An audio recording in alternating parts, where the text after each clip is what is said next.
Assalamualaikum warahmatullahi wabarakatuh.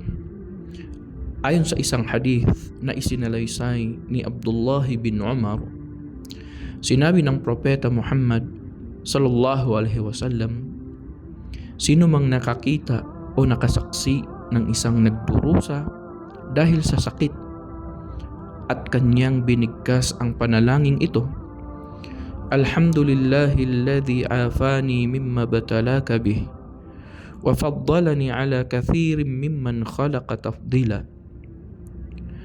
Ang lahat ng papuri ay ka Allah na nagligtas sa akin mula sa pagsubok na dumating sa iyo at pinili niya ako ng higit sa lahat ng kanyang mga nilalang.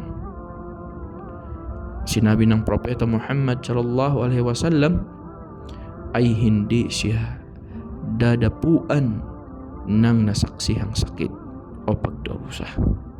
Ang hadith na ito ay iniulat ni At-Tirmidhi at isang tumpak na hadith ayon kay Sheikh Albani.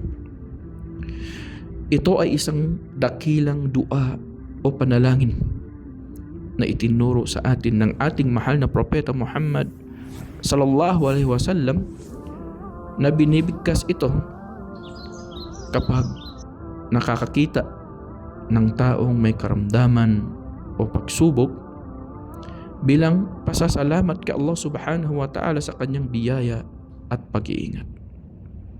Ingatan nawa tayo ni Allah subhanahu wa ta'ala mula sa lahat ng anumang karamdaman at pagsubok.